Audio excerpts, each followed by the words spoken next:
Taib. Bismillahirrahmanirrahim. Assalamualaikum warahmatullahi wabarakatuh. Alhamdulillah wassalatu wassalamu ala Rasulillah. Hayakumullah wa bayyakum wa saddadanillah wa iyyakum alal khairi wal huda mahyina wa as'aluhu bimannihi wa karamihi ay yaj'alani wa iyyakum min ahli al-ilm wal qur'ani tadabbura wa fikha. Innahu ala kulli syai'in qadir wa bil ijabati jadir.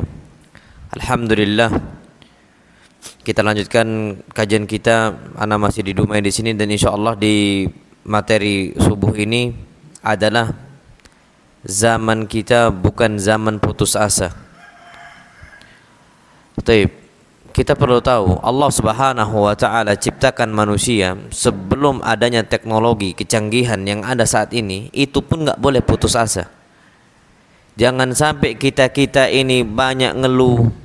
Dan memang manusia-manusia itu diciptakan, na'udzubillah, kadang-kadang sifatnya adalah halu'. Apa sifat halu'? Idza massahul khairu manu'a wa idza massahu syarru jazu'a. Dia kalau mendapatkan kebaikan, dia ini orang yang medit, pelit, bakhil. Tapi kalau dia ternyata kena musibah, jazu'. Hobinya itu ngomong ke A, ngomong ke B, ngomong ke C, jazu'. Cepet ngeluh. Dan naasnya, ngeluhnya dia itu bukan kepada sang Khalik pencipta, yakni Allah Azza wa Jalla, tapi dia ngadukan keputusan Allah Azza wa Jalla kepada sang makhluk. Ini yang bermasalah di kita. Makanya Masya Allah, putus asa atau al-ya'as itu adalah senjata syaitan yang termasuk paling kuat untuk melumpuhkan semangat seseorang beriman kepada Allah Azza wa Jalla. Makanya berusaha syaitan itu membuat Nabi kita Muhammad SAW berputus asa. Tapi ternyata Nabi nggak pernah berputus asa kok. Kita tahu dakwah di kota Mekah berapa tahun ya ikhwah? 13 tahun. Apa hasilnya? Apa dampaknya? Nggak ada yang beriman kecuali sedikit saja, qillah qalilah. Jumlah mereka bukan jumlah yang banyak.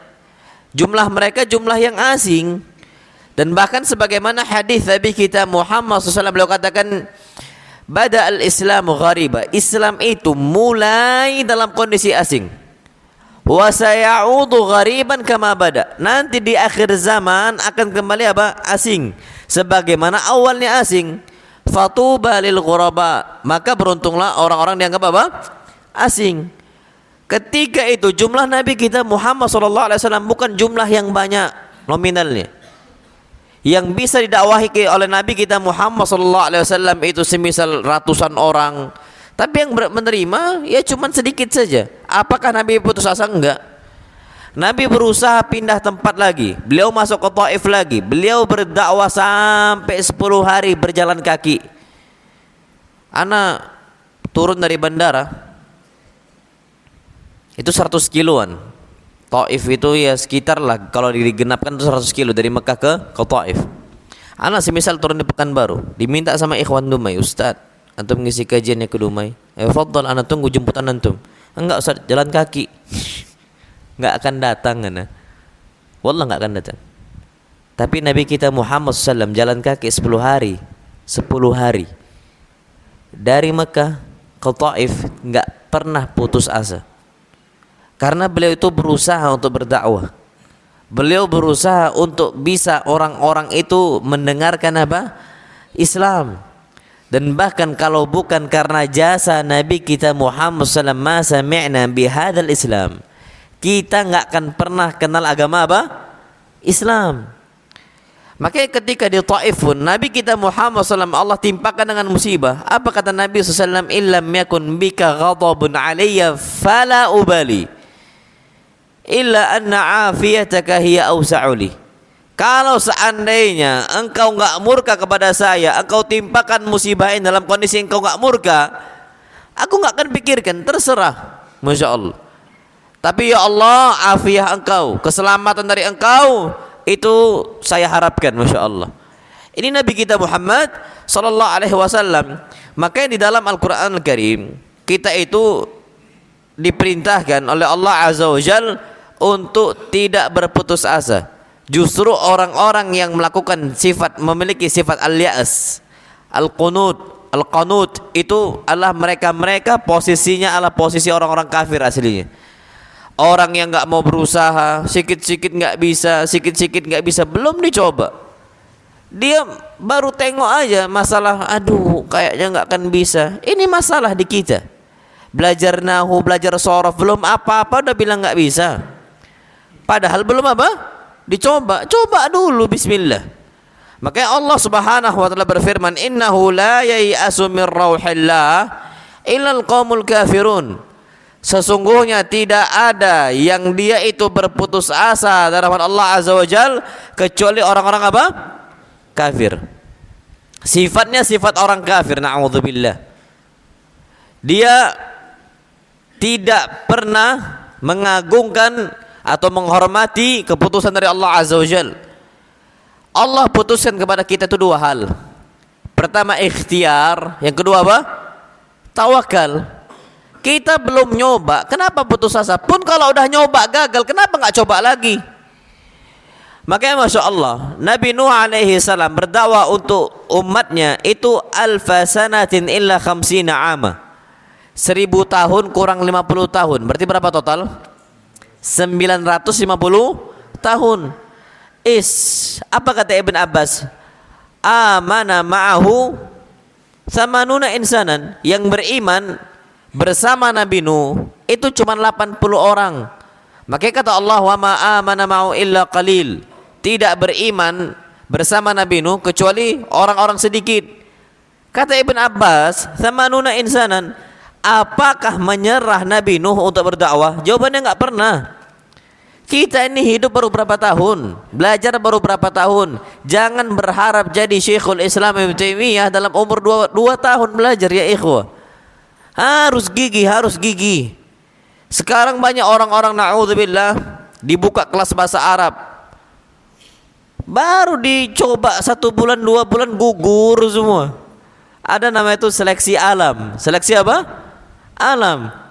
Gugur fulan ngikut gugur, gugur fulan ngikut gugur, gugur fulan ngikut gugur, gitu aja terus siklusnya. Santri juga sama. Santri fulan keluar ngikut keluar, santri fulan keluar ngikut keluar. Ini namanya imma'ah. Makanya kata Ibn Mas'ud, la takunu imma'ah. Jangan jadi orang itu yang pengekor. Imma'ah ini, ma'a fulan, in kana fulan fa ana ma'a fulan, in kana fulan kada fa ana ma'a fulan. Itu imma'ah. Kalau fulan ke sana saya ngikut, kalau fulan ke sini saya ngikut. Antum mau sampai kapan kayak gitu ya ikhwah? Putus asa aja. Kalau sedikit enggak mau. Maka Syekh Ibnu Utsaimin rahimahullah enggak pernah berputus asa. Antum tahu kisah Syekh Abdurrahman As-Sa'di? Itu seorang usuli, seorang faqih yang faham tentang masalah fikih dan luas wawasannya dalam masalah hal itu. Syekh Abdurrahman As-Sa'di rahimahullah itu punya murid, namanya siapa? Ibnu Utsaimin rahimahullah. Belajar usul fikih yang awal daftar awal itu banyak, tapi selang beberapa lama hilang semua, gugur kecuali satu orang, Syekh Ibnu Utsaimin rahimahullah. Apakah Syekh Abdurrahman As-Sa'di putus asa? Enggak. Apakah Syekh Ibnu Utsaimin putus asa? Enggak. Sampai akhirnya kata Syekh Ibnu Utsaimin, "Wahai Syekh, saya tidak menginginkan agar engkau itu terbebankan oleh saya. Engkau cuma ngajar satu murid dan waktu engkau habis. Tapi saya berharap saya tetap belajar dari engkau. Tapi pun kalau di stop ini, diberhentikan kajian atau belajarnya, saya juga nggak ada masalah, takut membebankan engkau." Apa kata Syekh? Selama ada di hadapan saya satu murid, kita lanjut sampai akhir. Masya Allah, sampai akhir. Ini buah dari apa? Ketidakadanya putus asa di dirinya siapa? Syekh Abdurrahman Sa'di dan juga Syekh Ibnu Utsaimin. Satu orang, tapi lihat sekarang dari satu orang ini Syekh Ibnu Utsaimin rahimahullah melahirkan ribuan bahkan jutaan murid untuk saat ini. Antum tahu para masyayikh, murid-murid Syekh Ibnu Utsaimin itu banyak banget. Mereka memiliki apa? Wawasan yang luas. Yang terkenal Syekh Utsman Al-Khamis. Yang terkenal juga semisal Syekh Salim At-Tawil. Ini mereka apa? Talamid, murid-murid dari apa? Syekh Ibnu Utsaimin rahimahullah. Dah di Indonesia aja banyak kok. Ustadz Sidawi, Abu Yusuf As-Sidawi. Itu murid Syekh Ibnu Utsaimin. Banyak asatidzah kita murid-murid dari Syekh Ibnu Utsaimin rahimahullah. Dan terakhir itu kalau nggak salah di Riau ini kan ada markas Syekh Ibnu Utsaimin kan. Apa Pondok Ibnu Utsaimin atau apa lupa nggak tahu. Datang muridnya Syekh Ibnu Utsaimin langsung Syekh Utsman Al-Khamis ke Riau. Kalau nggak salah Ustaz Dasman kalau nggak salah yang jadi ini. Ana nggak tahu betul atau enggak, maksudnya lupa nah. Yang jelas ana singkat aja ana lihat itu. Dan itu sampai ke negara kita. Dan ternyata kitab-kitabnya Syekh Ibnu Utsaimin rahimahullah itu nyebar di mana-mana. Gurunya Syekh Abdurrahman Sa'di dapat pahala, Masya Allah. Makanya Syekh Abdurrahman Sa'di, Syekh Ibnu Utsaimin itu punya dua murid. Murid yang pertama, punya dua guru yang terkenal. Yang pertama itu Syekh Abdurrahman Sa'di, yang kedua Syekh bin Baz. Dan setiap Syekh Ibnu Utsaimin rahimahullah ngajar, dua-duanya dapat pahala yang besar. Makanya ya ikhwah, jangan sampai kita berputus asa dalam hidup ini. Baik mencari ma'isyah duniawi ataupun secara akhirat, itu jangan sampai putus asa. Kenapa? Karena rahmat Allah itu luas, meliputi segala sesuatu hal. Allah Subhanahu wa taala berfirman, "Wa rahmati wasi'at kulli syai'." Rahmat saya meliputi segala hal. Tinggal mau atau enggak kita nih. Makanya dipanggil oleh Allah Subhanahu wa taala, jangan kita berputus asa, hatta bertaubat pun jangan putus asa. Allah katakan, "Ya ibadi, wahai hamba-hambaku, alladzina asrafu ala anfusihim," yang telah melampau atas diri mereka, "la taqnatu min rahmatillah."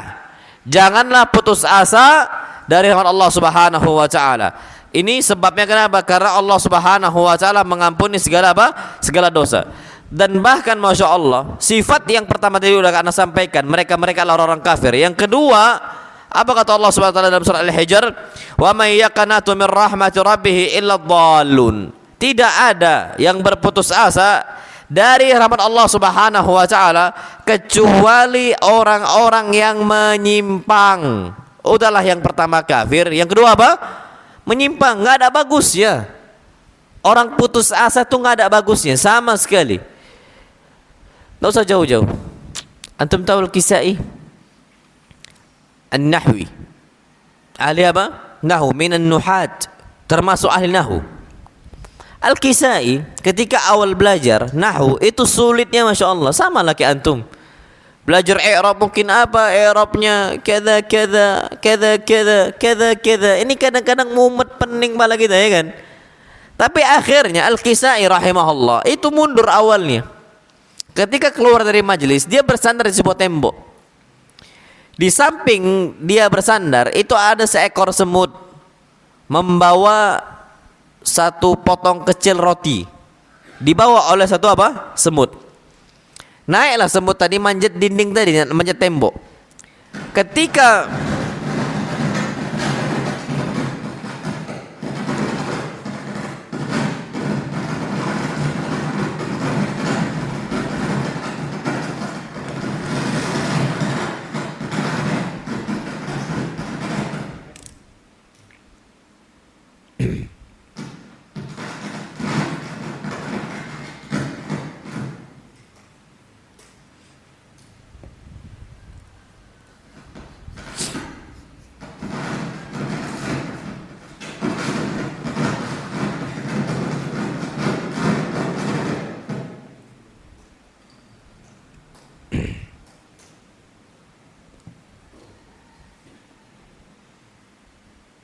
ما في مويه مويه في معلش عفوا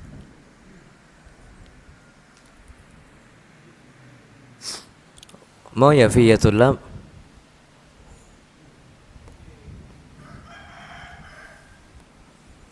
معلش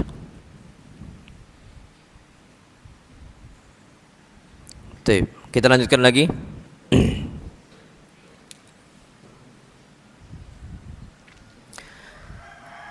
Jadi jangan sampai kita ini gampang apa berputus asa. Sabar sudah. Taib, kita kembali ke tema tadi. Al-Kisai rahimahullah. Sampai akhirnya awalnya itu semut itu jatuh. Semut nggak berakal ya ikhwah. Tapi Allah kasih naluri. Sebagaimana lebah dikasih apa? Ada instingnya dia. Allah katakan wa auhayna ilan nahli an ittakhidhi minal jibali buyuta wa minasyajari wa mimma yarishun. Akhirnya lebah itu membuat sarang-sarangnya. Coba kita tengok di pohon-pohon besar, di hutan-hutan, bahkan madu hutan pun yang terbaik kan kadang-kadang gitu. Lebah-lebah hutan yang menghasilkan madunya yang apa? Yang terbaik. Ini kenapa? Allah kasih insting untuk ke sana. Mereka buat sarang, akhirnya itulah yang dimakan oleh mereka. Dan ternyata Masya Allah, semut juga sama. Allah kasih insting, tapi akal nggak dikasih oleh Allah Azza wa Jalla. Tapi semut ini itu selalu berusaha, padahal nggak ada akalnya sama sekali. Sampailah berkali-kali jatuh, Allah takdirkan Al-Kisai melihat semut itu berhasil. Apa kata Kisai? Ini semut nggak berakal, tapi dia berusaha dan berhasil. Manusia itu harusnya apa? Berakal. Dan dia punya insting lebih daripada apa? Hewan. Maka apa kata Allah? Wa laqad karramna bani Adam wa hamalnahum fil barri wal bahr. Dan kami telah muliakan Bani Adam. Dan kami jadikan dia ini hidup. Di lautan pun bisa hidup manusia. Dan di daratan juga bisa hidup manusia. Wa faddalnahum, dan kami muliakan manusia dibandingkan makhluk-makhluk yang lain. Ternyata kalau kita langsung nyerah, apa bedanya kita dengan apa? Hewan pun nggak pernah nyerah, berusaha terus. Maka akhirnya Al-Kisai rahimahullah kembalilah ke majelis dan beliau berusaha dan ternyata bisa. Akhirnya shara nahwiyan. Beliau menjadi orang apa? Ahli nahwu. Maka Masya Allah, kalaupun kita mendapatkan kesulitan, jazakallah khairan.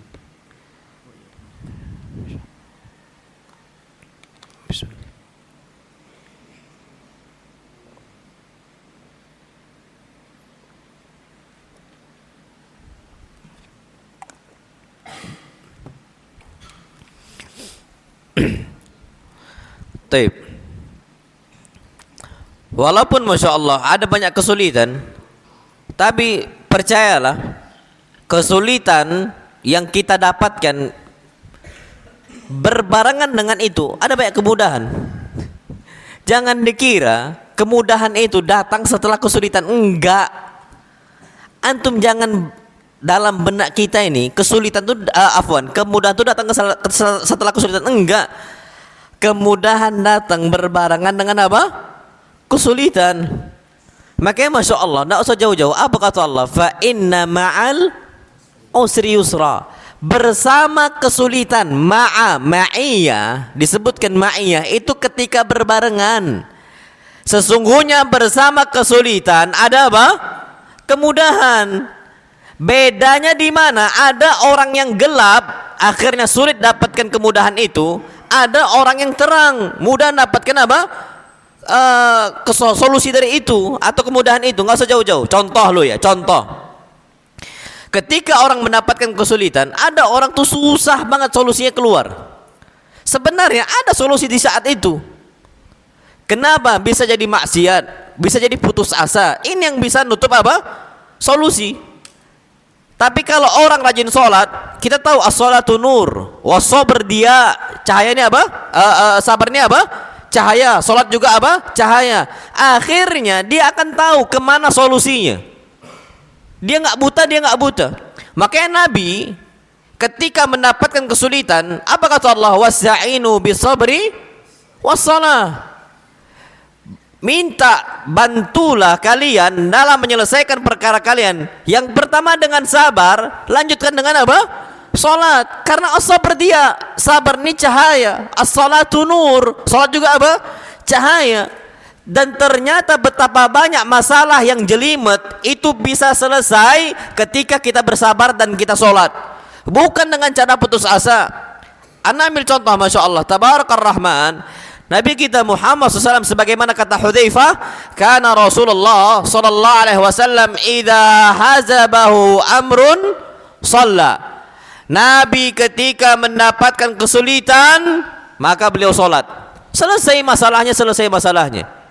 Al-Imam Taimiyah rahimahullah, kalau ada satu bab tertentu yang beliau tertutupi, beliau nggak tahu, beliau salat. Dan ternyata selesai semuanya, selesai. Dan ini contoh nyata bagi kita. Makanya kalau ada orang nggak putus asa, dia sabar, lanjutkan dengan sholat, minta pertolongan dari Allah, selesai perkara dia. Nggak usah jauh-jauh. Ada salah seorang wanita di zaman Nabi kita Muhammad sallallahu alaihi wasallam. Ini wanita ditinggal wafat oleh keluarganya. Nangis di kuburan sampai meratap. Nabi lewat di belakangnya, ditengok sama Nabi SAW. Kenapa dia nangis sampai meratap? Akhirnya Nabi kasih apa? Wasiat. Ittaqillaha wasbiri. Bertakwalah engkau wahai fulana kepada Allah Azza wa Jal. Jangan meratap. Wasbiri, sabar.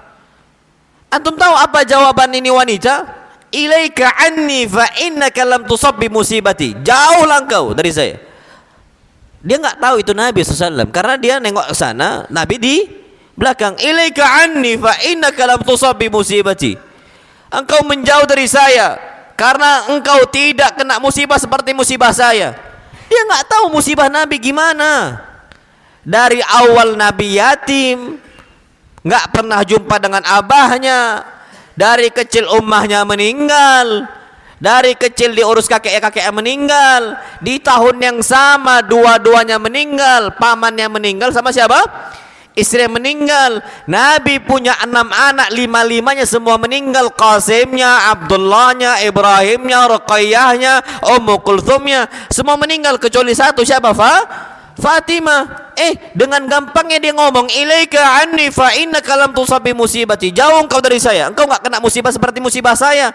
Dia enggak tahu ini Muhammad sallallahu alaihi wasallam. Nabi kita Muhammad sallallahu jauh lebih dahsyat berkali-kali lipat nih dari wanita. Akhirnya Nabi enggak mau ladenin, Nabi biarkan, Nabi pulang ke rumahnya. Akhirnya beberapa saat setelah itu para sahabat ngasih tahu, yang ngomong ittaqillaha wasbiri itu adalah Nabi kita Muhammad sallallahu alaihi wasallam. Kagetlah dia. Langsung terkejut dia, langsung dia berangkat ke rumah Nabi kita Muhammad sallallahu alaihi wasallam. Falam tajid indahu bawabin. Di rumah Nabi itu enggak ada satpam, masyaallah. Ini khalifah. Kalau kita tahu, masyaallah, bukan khalifah, seorang nabi. Dan khulafa setelahnya, masyaallah, itu mereka adalah orang tawadhu. Bahkan di rumahnya pun mereka itu enggak memiliki satpam. Antum tahu kenapa enggak punya satpam? Karena enggak ada harta yang mau dicuri. Kita ini astagfirullahaladzim, terlalu banyak harta, duit, motor pun bisa hilang. Nabi SAW enggak ada harta yang mau diambil apa. Orang Nabi sedekahkan terus kok. Pakai falam tajid indahu bawabin, enggak ada sama sekali bodyguardnya, satpamnya itu enggak ada sama sekali. Bagi Nabi kita Muhammad sallallahu alaihi wasallam. Akhirnya diketok pintu rumah Nabi SAW. Nabi keluar. Apa kata nih wanita? Ya Rasulullah, innani asbir. Saya sekarang baru sabar. Nabi katakan as-sabru 'inda sadamatil ula. Sabar itu pahalanya ketika hentakan awal. Kalau sekarang engkau udah putus asa, udah kecewa, udah ngomel sana ngomel sini, baru kau sabar, enggak dapat pahalanya. Makanya dari awal harusnya seseorang yang beriman kepada Allah Azza wa Jal, ketika mendapatkan cobaan yang berat, dari awal dia harus bisa sabar. Dari awal dia harusnya enggak kecewa. Dan bahkan Masya Allah disebutkan dalam sebuah hadis, tidak akan kesulitan mengalahkan dua kemudahan. Lan yaghliba usrun al-yusrain. Satu kesulitan tidak akan bisa mengalahkan dua kemudahan. Dan ternyata kesulitan yang datang untuk kita itu cuma satu, solusinya itu banyak. Solusinya banyak, tapi faktanya banyak orang-orang yang dia itu terkekang dengan satu kesulitan tadi. Makanya jangan sampai merasa lemah. Sikit-sikit tadi nggak bisa, jangan sampai merasa lemah. Apa kata Allah Subhanahu wa taala? Wala tahinu. Jangan kau bersikap lemah, wala tahzanu, pun kalau gagal jangan bersedih. Wa antumul a'laun. Kalian ini adalah orang-orang yang paling tinggi. In kuntum mu'minin. Kalau kalian beriman kepada Allah Azza wa Jalla, berjihad. Kalaupun ternyata belum dimulai, wala tahinu, jangan merasa hina dulu. Jangan merasa nggak bisa dulu, coba dulu. Antum suatu saat bakal jadi dai. Suatu saat antum bakal jadi dai, jadi ustaz suatu saat. Antum tetap nyari maisha, antum bekerja tetap bekerja. Antum harus ada maisha untuk menafkahi apa istri, untuk menafkahi anak-anak, jualan. Belum dicoba udah bilang anak nggak bisa jualan, itu wallah aib. Antum jualan ya ikhwah. Antum suatu saat besar, nggak usah jauh-jauh. Makanya rusaknya anak kita nih sekarang nih sebabnya game. Terlalu mandek pemikiran mereka. Ulama salaf zaman dahulu, mereka itu bisa ngelola hartanya itu sejak mereka balik. Makanya harta anak yatim itu boleh dikelola. Batasnya sampai kapan? Balik. Orang ketika masih sudah balik, kita udah bisa ngelola harta. Ini udah kuliah masih main game. Udah kuliah masih anak-anak, masih minta duit dari siapa? Abahnya. Wallah, kalau anak dulu kuliah, anak masih ingat kuliah, anak tetap nyari maisha, anak tetap jualan ya ikhwah. Anak jualan sampai sekarang Allah berkahi. Kita ini bisa muter otak, tapi banyak orang-orang nggak bisa.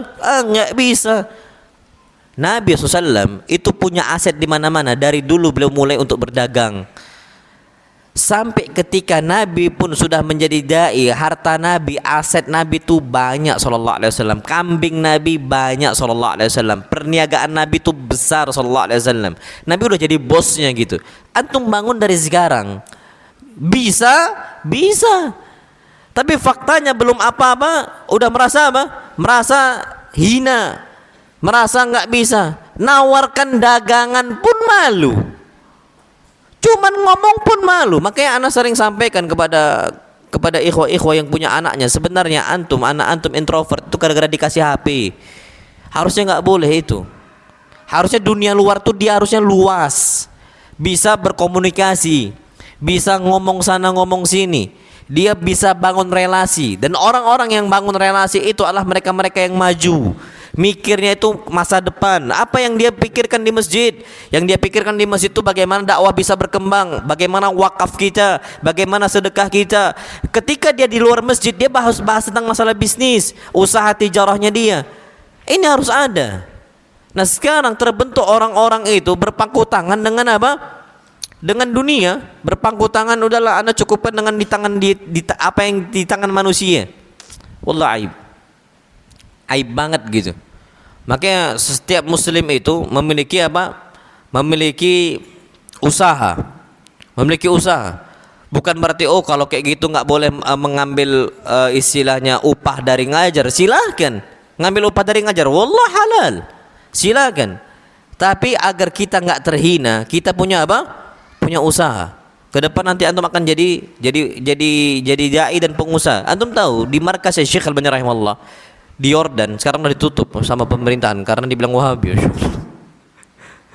Di markas Syekh Al-Albani rahimahullah, antum tahu murid-murid Syekh Al-Albani al-kibar, masyayikh kibar itu ada yang ngojek pagi-paginya lo ya, ada yang ngojek, ada yang jadi petani, ada yang ngurus kayu. Murid-murid Syekh Al-Albani rahimahullah, ketika sore mereka baru berkumpul untuk apa? Ngajar. Jadi di pagi hari markas Syekh Al-Albani rahimahullah itu nggak dibuka. Makanya ada sebagian ustadz yang bilang, kenapa nggak dibuka sekalian, kita cukupkan dengan cara itu. Bukannya masalah apa, mereka itu ada tanggung jawab untuk mencari maisha. Ya dapat upah dari mungkin dari ilmunya dan sebagainya. Tapi jangan sampai kita ini belum apa-apa dicoba untuk apa? Nggak mau dulu untuk nyoba mencari maisha. Ini yang masalah ada di kita. Maka kita harus jadi orang apa? Jadi orang yang free. Dan betapa banyak sekarang ulama-ulama itu bisa dibeli fatwanya sebabnya fulus. Tapi kalau dia independen gitu loh ya, dia independen, dia akan ngomong A, B, B dan C, C. Dia nggak akan pernah takut dari apa? Dari omongan orang. Nggak akan pernah takut dari donatur. Sekarang ada istilah donatur tapi ngatur. Antum tahu itu? Seorang ustadz nggak bisa dibeli. Ustadz manut sama artis, sami'na wa ta'na. Apa kata artis A ngikut, apa kata artis B ngikut. Independen seorang apa? Seorang muslim harus ada independen. Dia memiliki usaha tersendiri. Harusnya seperti itu. Makanya belum kita mencoba, kita harus coba. Sabar.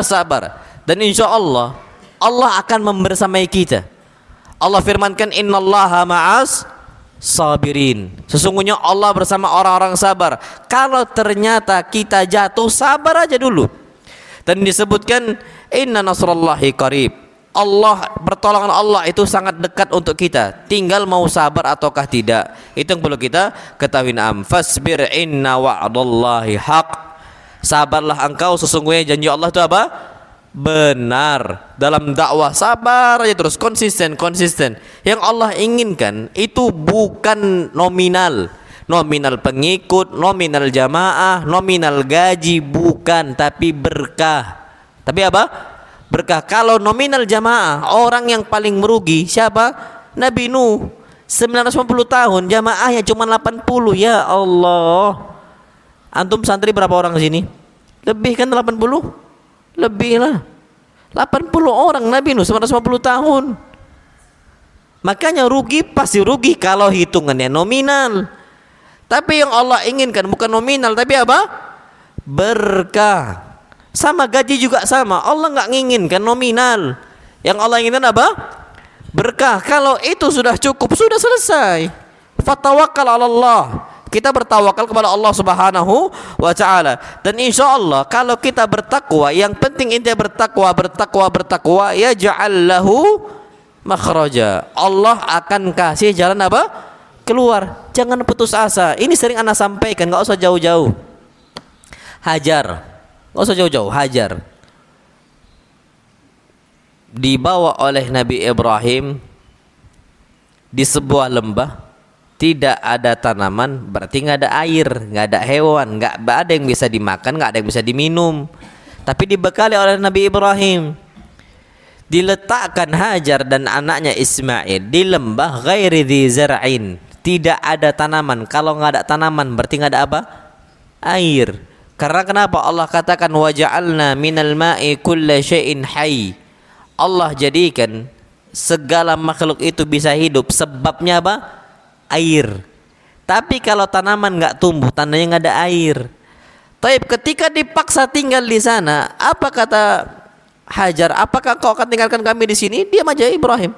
Ditanya lagi, diam aja Ibrahim. Sampai terakhir, apa kata Hajar? Allahu amaraka bihadza. Apakah Allah yang perintahkan engkau agar jadikan kami tinggal di sini? Jawaban Ibrahim, na'am, iya. Apa kata Hajar? Ini takwanya Hajar. Idzan la yudayyi'una. Kalau seperti itu Allah enggak akan sia-siakan kami. Pasti Allah rawat kami. Betul, Masya Allah. Awalnya itu perbekalan habis. Bekalnya habis, enggak ada makanan, enggak ada minuman. Apa yang terjadi? Apakah Hajar putus asa? Coba antum sekarang. Baru ditinggal di pondok aja nangis. Di pondok ini ada nggak makanan? Ada. Minuman ada. Tinggal datang kita minum, tinggal makan ke dapur. Nangis. Tapi anak bukan aib, itu wajar. Tapi masalahnya putus asa atau tidak. Kalau nangis wajar. Tapi banyak yang putus asa. Dan ternyata Hajar dan Ismail itu habis bekal, nggak lagi ada makanan. Kalau ini tinggal ngambil, kita di galon minum, tinggal datang ke dapur makan. Dan bahkan kadang-kadang santri itu makannya bertambu-tambu, banyak dia tuh makan, kan kayak gitu. Nah ini ternyata membuat orang, beberapa santri putus asa. Mana kita jiwanya dari Hajar dan Ismail? Kenapa kita nggak katakan sebagaimana ucapannya siapa? Hajar, idzan la yudayyi'una. Enggak apa-apa, Bah. Enggak apa-apa, Ummah. Enggak usah khawatir. Allah enggak akan sia-siakan saya. Allah pasti rawat saya. Tapi berapa banyak ucapan ini diucapkan oleh anak-anak kaum muslimin? Betapa banyak ucapan ini diucapkan oleh istri-istri kaum muslimin. Ketika seorang suami meletakkan anaknya ke pondok, istrinya yang awal yang larang, takut banget anaknya enggak makan. Jangan ke pondok nanti makan apa? Nggak mungkin kita makan kitab. Alhamdulillah dari anak dulu mondok, anak nggak pernah makan kitab kuning. Tapi makan apa? Makan sayur kuning, masya Allah. Mana makan sayur zen banget, rendangnya juga, ikannya juga, ya biasa. Tapi betapa banyak orang-orang itu putus asa dari awal. Akhirnya Hajar tetap bertakwa, tetap jalan. Sampai ketika bekal habis pertama kali naik ke atas bukit apa? Sofa. Kita tahu bukit Sofa itu ketika dinaikin nggak lagi ada apa-apa. Turun berangkat ke bukit apa? Marwah. Balik lagi ke Sofa, balik lagi ke Marwah, balik lagi ke Sofa, balik lagi ke Marwah. Total berapa kali? 7 kali. Coba di kita, Sofa naik nggak ada, turun ke Marwah naik lagi, nggak ada, udah pingsan kita. Udah diem aja, udah nggak kena ada, udah ngapain capek-capek lagi bolak-balik.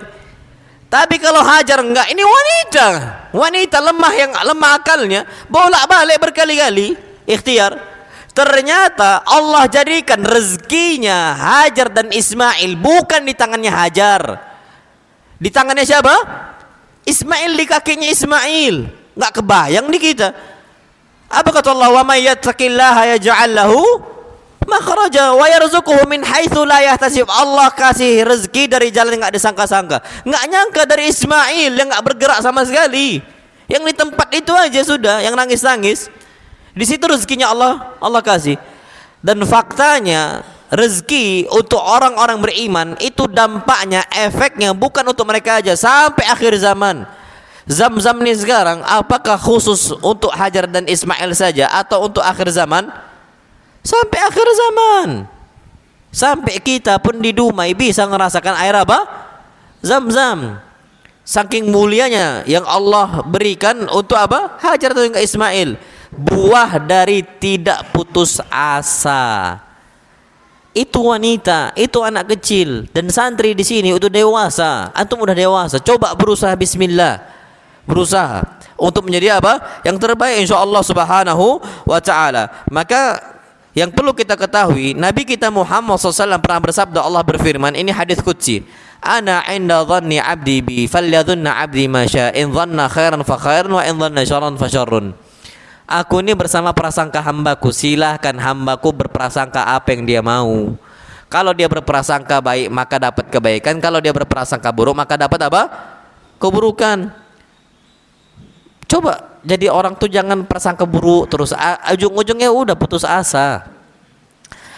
Ada salah seorang laki-laki yang sudah tua di zaman Nabi kita Muhammad sallallahu alaihi wasallam.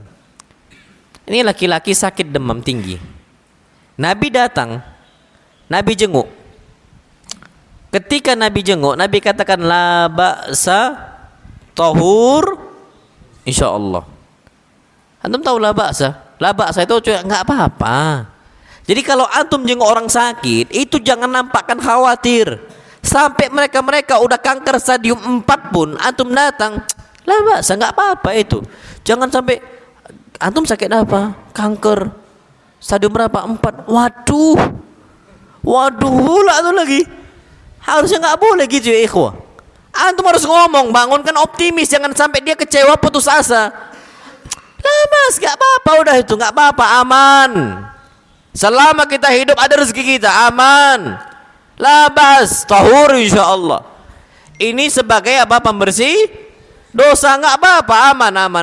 Allah nggak akan sia-siakan kita. Ini harusnya bangun optimisme. Jangan sampai kita, waduh, kaget pula orang yang nggak jenguk itu nggak boleh. Harus semangati. Tapi apa ini kata Nabi SAW? La ba'sa tahur insyaallah, nggak apa-apa, tahur insyaallah. Kata laki-laki tua tadi, la human tafur ala syekhin kabir tuziruhu al-kubur. Ini demam tinggi menimpa laki-laki tua yang siap dibawa ke kuburan. Putus asa kan? Putus asa. Kata Nabi SAW dengan simpelnya, ya udah kalau gitu akan dibawa ke kuburan. Betul, Nabi ke pintu habis jenguk, meninggal nih kakek. Langsung ngorok sakaratul maut. Kenapa? Sebabnya putus asa, kecewa. Orang-orang rata-rata yang nggak naik kelas atau ranking akhiran, percayalah sama ana, kecewa dia, putus asa. Dari awal belum dicoba, udah bilang oh, nggak apa-apa lah ranking terakhir, toh juga naik kelas. Kenapa dia nggak coba dulu ya ikhwah? Kecuali memang dia ada kurang-kurang bersaing dulu. Masa iya mau jadi ranking terakhir abadi? Harusnya jangan sampai putus asa. Ada anak punya kawan, antum minimal cobalah bersaing. Walaupun akal kita nggak sempurna, kadang-kadang kalah. Coba bersaing dulu, kadang-kadang naik, nanti turun nggak apa-apa, naik lagi, turun lagi nggak apa. Ini nggak bertahan dia. Orang tuh bertahan ranking 1, dia bertahan ranking 1 juga, tapi dari akhir. Ini masalah di kita, belum apa-apa, tapi udah apa? Putus asa. Na'am wallahu a'lam bishawab. Jadi kalau kita mendapatkan ujian dari Allah Azza wa Jalla, ingat besarnya pahala itu sesuai dengan besarnya ujian yang kita terima. Kalau gagal nggak apa-apa, pahala lebih besar. Gagal lagi nggak apa-apa, pahala lebih besar. Hadis Nabi kita Muhammad SAW, inna idhamal jazai ma'a idhamil bala. Sesungguhnya besarnya pahala yang kita terima itu sebanding dengan besarnya cobaan yang kita dapatkan. Jadi nggak usah kita tuh nyerah. Makanya orang-orang yang gagal baca Quran, yaitu ta'ta'ufi, dalam kondisi dia itu terbata-bata baca Al-Quran, itu ternyata kata Nabi SAW, kana lahu ajran, dia dapat berapa pahala? 2. Kata para ulama, ajrul qiraah, pahala membaca Quran. Jadi nggak dibatalkan oleh Allah Azza wa Jalla, dan Allah ini rahmatnya luas loh ya. Selama kita berusaha, antum salah pun, semisal gunnahnya nggak dapat, atau semisal ikhfa'nya juga salah, sebenarnya itu tetap dapat pahala itu. Dan rahmat Allah itu luas karena kita berusaha. Kemudian yang kedua, ajrul masyaqqah, ajrul sabr 'alal masyaqqah. Kita pahala sabar ketika dapat apa? Kesulitan. Justru orang-orang yang susah untuk membaca Al-Qur'an, pahalanya apa? Double. Tapi banyak mereka yang belum apa-apa putus asa. Belum apa-apa bilang apa? Nggak bisa. Makanya ujian dari Allah tuh pasti ada. Antum menghafal susah, ngafal hadis susah, itu wajar. Tapi harus dilawan itu. Kenapa? Ujian itu tanda cinta dari Allah Subhanahu wa ta'ala. Nabi katakan, innallaha idza ahabba qauman ibtalahum. Sesungguhnya Allah kalau udah cinta dengan seorang hamba, maka Allah akan kasih apa? Ujian. Allah berikan ujian untuk mereka. Dan ini memang posisinya agar kita itu kembali kepada Allah Azza wa Jalla, minta tolong kepada Allah Subhanahu wa ta'ala. Makanya sebagian ikhwan sering nasihatkan, antum ngafal hadis susah, naam susah, jangan antum tinggalkan tuh hadis. Harusnya antum hafalkan. Ini udah sampai 40 tahun sampai 50 tahun hadis yang dihafal masih innamal a'malu binniyat, itu aja terus. Nggak lagi ada perkembangan. Udah 50 tahun kita hidup. Udah mau nyentuh tanah ya udah kita. Udah mau dikubur di bawah tanah. Hadisnya masih innamal a'malu binniyat. Kalau ayat Qur'annya masih 3 kul. Qul huwallahu ahad, qul a'udzu birabbil falaq, sama qul a'udzu birabbin nas. Apa kata ikhwan? Enggak Ustaz, enggak cuma 3 kul, 4 kul. Qul ya ayyuhal kafirun. Itu pun bolak-balik dia bacanya. Lakum dinukum waliyadin, entah kapan dia baca. Kenapa? Karena bingung yang mana letaknya. Dan ini terjadi ya ikhwah. Makanya kenapa mereka ikhwah itu dari awal hafalannya gitu-gitu aja, sebabnya putus asa. Belum apa-apa udah ngomong nggak bisa. Kayak bahasa Arab aja, Masya Allah ya. Ana pernah waktu itu, ana kan mondok di Solo, Bukhari. Waktu itu pernah kami main ke Al Irsyad Tengaran. Di Al Irsyad itu Masya Allah ada salah satu ammunya mereka yang kerjanya bersih-bersih gitu ya, Masya Allah. Waktu itu anak ke matam ya, mereka manggilnya Ami gitu, Ami. Tapi ini Masya Allah, Amu itu bicara pakai bahasa Arab ke anak-anak santri, padahal nggak pernah duduk di kelas secara formal. Tapi dia punya tekad yang kuat. Masalahnya mau nggak praktek. Kita ini cuman putus asa. Baru belajar teori, belum dipraktekkan udah putus asa. Sampai mati pun nggak akan bisa. Intinya itu jangan putus asa. Coba onta 100 tahun di Saudi pun nggak akan bisa bahasa Arab karena nggak pernah praktek. Burung beo di Indonesia bisa dia mengucapkan kaifa haluk karena kenapa? Praktek. Ini masalah di kita. Santri ini praktekin bahasa Arab pun males banget gitu. Males banget. Entah kenapa. Antum bertahun-tahun di pondok, percaya sama 6 tahun antum di pondok, SMP SMA, antum putus asa, belum apa-apa nggak bisa nahu, belum apa-apa nggak bisa sorof, belum apa-apa nggak mau ngomong. Tengoklah, 6 tahun antum nggak akan bisa bahasa Arab. Abadan, selama-lamanya. Itu karena apa? Putus asa. Namullah alam bisawab. Jadi yang perlu kita ketahui adalah kita harus betul-betul yakinkan dalam diri kita, jangan sampai berputus asa. Bahkan masya Allah, harapan mau kiamat pun tetap jangan putus asa untuk menjaga apa? Lingkungan gitu loh. Antum tahu di akhir zaman itu alam itu akan rusak. Terbukti sekarang banyak nggak musibah datang? Banyak. Global warming semisal ini contoh loh ya, global warming itu sampai sekarang di Dumai ini sekarang panas nggak? Atas bawah keluarkan panas. Dari atas panas, dari bawah juga apa? Panas. Pinggirnya juga laut. Sekarang ini udah banyak dirusak. Semua tambang di daratan ditambang, dan bahkan di lautan juga apa? Ditambang juga, rusak semua alam ini. Tapi Nabi SAW tanamkan jangan putus asa untuk merawat apa alam. Sampai kata Nabi SAW, in qamatis sa'atu wa biyadi ahadikum fasilatun.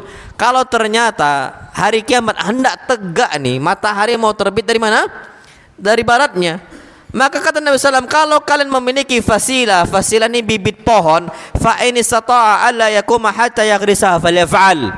Kalau bisa tanam dulu ini sebelum dia tegak, sebelum dia pergi, tanam dulu ini apa? Tanaman. Ini Nabi ngajarkan jangan putus asa, pal bakal rusak udah itu. Karena hari kiamat kan bakal hancur kan? Kalau disebutkan wa nufiqa fis-sur, kalau ditiupkan sangkakala habis semuanya. Tapi Nabi ajarkan kepada kita jangan putus asa, nggak apa-apa, tanam aja kebaikan-kebaikan, itu nggak apa-apa, pahala. Antum bisa nggak bisa selama duduk tetap pahala, yang penting berusaha gitu. Kata Nabi SAW, nggak apa-apa gagal pun pasti gagal orang gitu. Loh, di akhir zaman udah mau tegak hari kiamat masih nanam, ya pasti gagal. Antum nanam pohon mangga di sini berapa lama sampai berbuah? Berbulan-bulan bahkan setahun kan. Nanam durian berapa tahun? Bertahun-tahun. Tapi kalau ternyata kita bisa nanam mau hari kiamat pun tanam durian, tanamlah durian. Bukan sawit ya. Bukan sawit. Sawit itu ngerusak. Dan ternyata di sini banyak apa? Sawit. Dan di tempat kami pun ikhwan-ikhwan tuh udah beralih semua ke sawit sekarang. Anda bilang kalau semua ke sawit habis gitu, Anda bilang. Karena memang harga karet itu sekarang lagi apa? Jatuh. Yang besar tuh setahu Anda cuma di zamannya Bu Megawati. Waktu itu lagi tinggi-tingginya karet, Masya Allah. Sekarang jatuh, orang berpindah semua ke sawit. Orang pindah semua ke sawit, karet sekarang naik lagi. Sekarang apa? Naik lagi. Ya gitu-gitu aja siklus kehidupan. Tapi kita ini coba lihat jangka panjangnya. Jangka apa? Panjang. Jadi jangan berputus asa untuk kita itu betul-betul mengharapkan kebaikan dari Allah Subhanahu wa taala. Ini dapat Anda sampaikan, kurang lebihnya Anda mohon maaf. Jadi ala kuliah untuk ikhwah semua, kita hidup jangan putus asa, dan santri juga sama. Kita hidup sebagai santri, ingat target antum tuh apa? Antum tuh harus punya hadaf. Hadaf itu goalsnya itu apa? Tujuannya itu apa? Targetnya itu apa? Antum kalau nggak punya goals, payah antum. Kalau nggak ada tujuan, antum masih payah. Makanya dulu kami mondok itu ada namanya to-do list. List apa yang mau kami kerjakan. Anda dulu punya itu. Target semisal pekanan, target bulanan, sama target semesteran. Itu Anda punya untuk pribadi Anda. Jadi Anda satu semester ini harus selesai apa? Selesai sekian hadis. Nanti baru Anda buat target pekanannya. Berarti dalam satu pekan itu berapa hadis Anda harus hafalkan. Itu memang harus punya santri. Sekarang banyak santri itu nggak tahu apa yang dia mau kerjakan. Ini kan masalah ini. Santri penuntut ilmu, tapi nggak tahu apa yang mau dia kerjakan. Jadi hidup itu ngambang aja. Ini masalah di kita, naam. Jadi hidupnya kopong, kosong dan tidak apa? Tidak bermanfaat. Tapi kurang lebih ana mohon maaf, yang benar datangnya dari Allah Azza wa Jalla dan yang salah datangnya dari ana pribadi syaitan, dan ana berlindung dari kesalahan tersebut. Wa sallallahu nabiyana Muhammad subhanakallahumma bihamdika asyhadu an la ilaha illa anta astaghfiruka wa atubu ilaik. Assalamualaikum warahmatullahi wabarakatuh.